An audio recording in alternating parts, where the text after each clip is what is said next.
اور جب ہم اس کی 18ویں آیت کو پڑھتے ہیں تو کلام خدا میں یوں لکھا ہے، ہر ایک بات میں شکر گزاری کرو، کیونکہ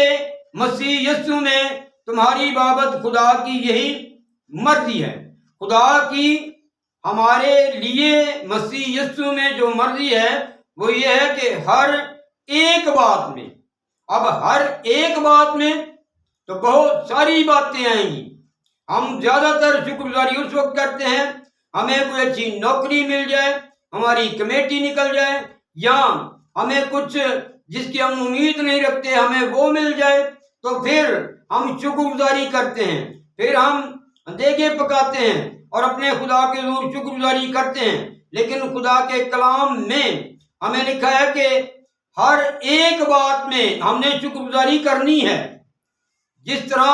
ہمیں خدا جب خوشیاں دیتا ہے تو ہم خدا کی شکر گزاری کرتے ہیں۔ اگر کبھی مصیبت آتی ہے، کبھی دکھ آتا ہے، کبھی بیماری آتی ہے، کوئی پریشانی آتی ہے، تو اس میں بھی ہمیں خدا کی شکر گزاری ہی کرنی ہے۔ اس کا سبب، اس کی وجہ کیا ہے کہ خدا لکھا ہے اپنے بیٹے اور بیٹیاں جان کر ہمیں تنبیہ کرتا ہے، ہمیں کوڑے لگاتا ہے اور ہمیں سزا دے کر دنیا کے ساتھ سے بچا لیتا ہے کہ ہم دنیا کے ساتھ ہلاک نہ ہوں، بلکہ سزا دے کر وہ ہماری غلطیوں خطاؤں گناہوں کو معاف کرتا ہے۔ اور خدا کا بندہ داؤد کہتا ہے، اچھا ہوا کہ میں نے مصیبت اٹھائی تاکہ تیرے آئین کو سیکھیں۔ کچھ لوگ تو مصیبت کے ایام میں جب شکر گزاری کرتے ہیں تو وہ داؤد کی مانند خدا کے آئین کو سیکھتے ہیں، وہ شکر گزاری کرتے ہیں، خدا کے حضور جھک جاتے ہیں، دعا کرتے ہیں، کلام کو پڑھتے ہیں، خدا کے آئین کو سیکھنا شروع کرتے ہیں، اور وہ گمراہ نہیں ہوتے، گمراہ ہونے سے بچ جاتے ہیں۔ برعکس اس کے جو الٹ کرتے ہیں، جس طریقے سے ساؤل نے، جو داؤد سے پہلے بادشاہ تھا، بنی اسرائیل کا پہلا بادشاہ ساؤل، مصیبت اس پہ بھی آئی، اس پہ بھی اس کے گناہ کے سبب سے مصیبت آئی، لیکن وہ داؤد کی مانند تربیت پذیر نہیں ہوا۔ داؤد پہ بھی مصیبت آئی، یہ دو زندگیاں، یہ دو بادشاہ، یہ دو انسان، یہ دونوں اسرائیل ہی کے بادشاہ ہیں، اور دونوں پہ مصیبت آئی، اور دونوں پہ مصیبت ان کے گناہوں کے سبب سے آئی۔ لیکن پہلے بادشاہ ساؤل نے جب اس کے گناہ کے سبب سے مصیبت آئی، برعکس اس کے کہ وہ شکر گزار ہوتا، وہ شکر گزاری کرتا اور خدا کے آئین کو سیکھتا اور خدا کے احکامات کو مانتا، اس نے اس کے الٹ کیا۔ ایک تو وہ ناشکر ہوا، اور دوسرا اس نے ہیلے بہانے بنائے اور خدا کے احکامات کو توڑتا چلا گیا، اور اس طرح اس نے اپنے لیے ہلاکت کو پیدا کیا۔ اور برعکس اس کے داؤد پر جب مصیبت آئی تو اس نے خدا کے آئین کو سیکھا، وہ آنسوں کے ساتھ دعا کرتا رہا، اور وہ خدا کے حضور شکر گزاری کے ساتھ یہ بات کہتا ہے کہ اے میرے خدا، اچھا ہوا کہ میں نے مصیبت اٹھائی تاکہ تیرے آئین کو سیکھوں۔ اس لیے میرے عزیزو، ہر بات میں، اسی لیے پرانے عہد نامے کے اندر خدا کے روح نے خدا کے ممسو پالوس رسول پہ یہ بات کھول دی، بیان کر دی، واضح کر دی کہ ہر ایک بات میں شکر گزاری کرو، کیونکہ مسیح یسوع میں تمہاری بابت خدا کی یہی مرضی ہے۔ اب خدا کی مرضی یہ ہے کہ اگر میں تجھ پہ مصیبت بھیجوں تو بھی تو نے شکر گزاری کرنی ہے، اگر بیماری بھیجوں پھر بھی تو نے شکر گزاری کرنی ہے، اگر میں تیرے لیے کوئی برکت بھیجوں تو بھی تو نے میرے حضور شکر گزاری کرنی ہے۔ اس لیے میرے عزیزو، گمراہ ہونے کی دوسری وجہ جو ہے وہ ہے کہ جب انسان ناشکر ہوتے ہیں، خدا کا شکر نہیں کرتے، اور ساؤل کی مانند شکر گزاری نہ کرنے کی وجہ سے بہت سارے گناہ کرتے چلے جاتے ہیں، اور پھر وہ مصیبت کا شکار ہوتے ہیں۔ اور یہ ناشکر گزاری کا سبب کیا ہے؟ جو کچھ ہمیں خدا نے دیا ہوتا ہے ہم اس کی شکر گزاری نہیں کرتے، اور ہم سمجھتے ہیں کہ یہ ہمارے لیے تھوڑا ہے اور بتیروں کو ہم سے زیادہ ملا ہے۔ اور یہ ناشکر گزاری صرف ہمارے لیے گمراہی کا سبب نہیں بنتا،